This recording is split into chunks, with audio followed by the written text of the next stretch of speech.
Hello students, Jai Hind. This is Deepak Thakur and welcome to deserving India. So guys, आज हम बात करेंगे, जैसे कि आपको पता है कि वेरियस प्लेसेस में अलग अलग डिजास्टर्स आपको देखने को मिले हैं इस टाइम रिसेंटली ही। और अब जो है हम बात करेंगे डिजास्टर मैनेजमेंट अमेंडमेंट बिल 2024 की क्या नया ऐड हो रहा है और क्या इसके की फीचर्स है और क्या जो है वो आने वाले टाइम में इसके एडवांटेजेस रहेंगे। तो ये बहुत इंपॉर्टेंट है आपके प्री और मेंस दोनों के लिए। देखिए, disaster management amendment bill 2024 recently news में क्यों है? क्योंकि ये बिल जो है क्रिएट कर रहा है urban disaster management authority introduced in Lok Sabha. यानी कि लोकसभा में अभी रिसेंटली इस बिल ने इंट्रोड्यूस करा है कि हम जो है वो एक अर्बन डिजास्टर मैनेजमेंट अथॉरिटी जो है वो बनाएंगे। अब इसकी क्या इंपॉर्टेंस रहेगी वो आपको जो है वो इस वीडियो में जानने को मिलेगी। सबसे पहले देखते हैं इसके की फीचर्स। की फीचर्स में देखो, सबसे पहले creation of a disaster database. कि सबसे पहले क्या है कि बिल मैंडेट करता है establishment of disaster database at both national and state level to improve data management and analysis। कि आपका एक ऐसा डाटाबेस होना चाहिए, डिजास्टर डाटाबेस होना चाहिए, जिसमें हम जो है वो पूरा नेशनल और स्टेट लेवल का जो हमारे पास एनालिसिस है, ठीक है, और इंप्रूव डाटा मैनेजमेंट है वो हमारे पास रहे, ठीक है। और ये क्या करता है कि it will also include disaster assessment, fund allocation detail, expenditure, mitigation plans, risk registers, ठीक है। ये सारी चीजें जो है वो आपकी इस डिजास्टर डाटाबेस में आएंगी। आगे बात करें एम्पावरमेंट ऑफ एनडीएमए एंड एसडीएमएस, कि ये क्या करता है, एम्पावर भी करेगा किसको, नेशनल डिजास्टर मैनेजमेंट अथॉरिटी और स्टेट डिजास्टर मैनेजमेंट अथॉरिटी, ठीक है। आपको पता है कि ये एनडीएमए जो है वो नेशनल लेवल का है और ये स्टेट लेवल का है, ठीक है। इनको जो है वो एम्पावर करेगा, किस लिए? To prepare the disaster plan, यानी कि जो भी डिजास्टर प्लान है उसको प्रिपेयर करने के लिए at national level and state level, include मतलब instead of national executive committee and state executive committee. यानी कि इनके अलावा जो है वो हाई लेवल पे एनडीएमए और एसडीएमए को जो है वो प्रिपेयर करेगा एक प्रॉपर डिजास्टर प्लान बनाने के लिए, ठीक है। तीसरे की अगर हम बात करें तो अर्बन डिजास्टर मैनेजमेंट अथॉरिटी, जिसके बारे में भी आपने पढ़ा कि ये क्या करता है, स्पेसिफिक चैलेंजेस है अर्बन एरियाज के लिए, ठीक है। हम अर्बन एरियाज में, आपको पता है डिजास्टर अगर आता है तो बहुत ज्यादा नुकसान जो है वो होता है, ठीक है। तो it proposes the formation of N urban disaster management authority, यानी कि एक अर्बन डिजास्टर मैनेजमेंट अथॉरिटी बनाई जाएगी, जैसे कि कोई स्टेट की कैपिटल है ना। जैसे कि अगर हम बात करें चंडीगढ़, है ना, तो चंडीगढ़ एक मतलब अर्बन एरिया है, तो वहां पे एक अर्बन डिजास्टर मैनेजमेंट अथॉरिटी बने, है ना। शिमला है, शिमला में बने। तो ऐसे जो स्टेट कैपिटल्स हैं या फिर वो सिटी जहां पे लार्ज म्यूनिसिपल कॉर्पोरेशन जो है वो रहते हैं, ठीक है, एमसीज जहां पे बहुत ज्यादा है, ठीक, लार्ज अमाउंट ऑफ एमसीज के ऑफिस है, तो यानी कि डेवलप सिटी है। जरूरी नहीं कि वो स्टेट का कैपिटल हो, लेकिन हाँ, अगर स्टेट का कैपिटल है तो वो भी जो है वो उसमें इंक्लूड रहेगा। तो वहां पे जो है एक अर्बन डिजास्टर मैनेजमेंट अथॉरिटी बनाई जाए।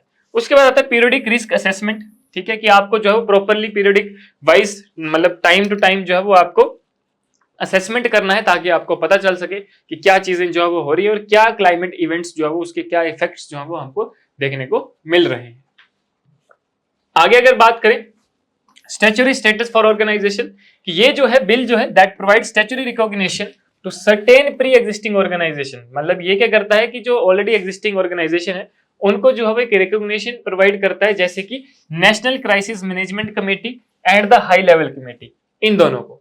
आगे अगर हम बात करें तो स्टेट डिजास्टर रिस्पॉन्स फोर्स, ठीक है, तो स्टेट डिजास्टर रिस्पॉन्स फोर्स जो है वो बनाई जाए ताकि कैपेसिटी एनहांस कर सके स्टेट्स की, ताकि वो जो भी डिजास्टर आता है उसको इफेक्टिवली मैनेज कर सके या उसको जो है वो प्रॉपर रिस्पॉन्ड कर सके। तीसरा नेक्स्ट आता है पेनल्टीज फॉर नॉन कंप्लायंस, कि अगर मान लो कोई भी पर्सन है, ठीक है, जो कि इस तरह की एक्टिविटीज में पाया जाता है कि जो डिजास्टर मैनेजमेंट को लीड कर सकता है, यानी कि डिजास्टर मैनेजमेंट के अगेंस्ट है, ठीक है, तो उसको जो है वो सेंट्रल और स्टेट लेवल में जो है या उसके अथॉरिटीज जो है, गवर्नमेंट जो है वो 10,000 तक का फाइन जो है वो उस पर इंपोज कर सकती है। तो ये जो है वो इसके की फीचर्स है, ये बहुत ही आपके इंपॉर्टेंट है। अगर मेंस में आता है तो आप इनको इसी तरह से पॉइंट टू पॉइंट जो है वो लिख सकते हैं। एडवांटेजेस की बात करें अगर हम, तो ये जो इनिशिएटिव है that marks a transformating step toward enhancing nation capacity for disaster risk reduction and environmental sustainability, यानी कि ये जो इनिशिएटिव है ये एक बहुत बढ़िया स्टेप है नेशनल लेवल को, या फिर बोल सकते हैं कि इंडिया में disaster risk reduction and environmental sustainability को बनाने के लिए, उसको एनहांस करने के लिए, ठीक है, उसको मैनेज करने के लिए।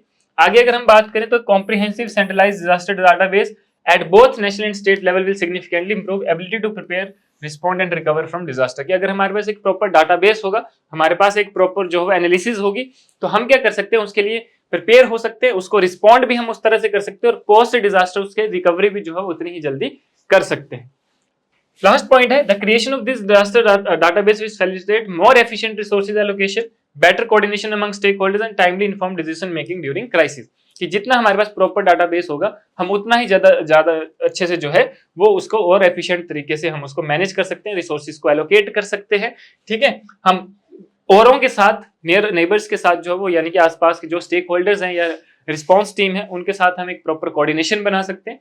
तो ये सारी चीजें जो है वो हमारी इसके एडवांटेजेस रहेंगी। तो इसी तरह से अगर आपको की फीचर्स पूछा जाता है डिजास्टर मैनेजमेंट एक्ट का 2024 का जो इसका बिल है, ठीक है, उसके बारे में, तो आप जो है वो इस तरह से पॉइंट्स मेंशन कर सकते हो। इसके अलावा एडवांटेजेस ये एक्स्ट्रा है, ये जो मैंने आपको बताई है, तो ये एडवांटेजेस भी आप वहां पे लिख सकते हो, आपका जो आंसर है वो आपका और बेटर हो जाएगा। Clear guys? तो ये था हमारा आज का टॉपिक, बहुत ही इंपॉर्टेंट टॉपिक था। ठीक है, ऐसे ही आप और टॉपिक्स के लिए जो है वो हमारे साथ बन सकते हैं। मिलते हैं नेक्स्ट वीडियो में किसी और फैक्ट, फिगर एंड इन्फॉर्मेशन के साथ। तब तक के लिए धन्यवाद। जय हिंद।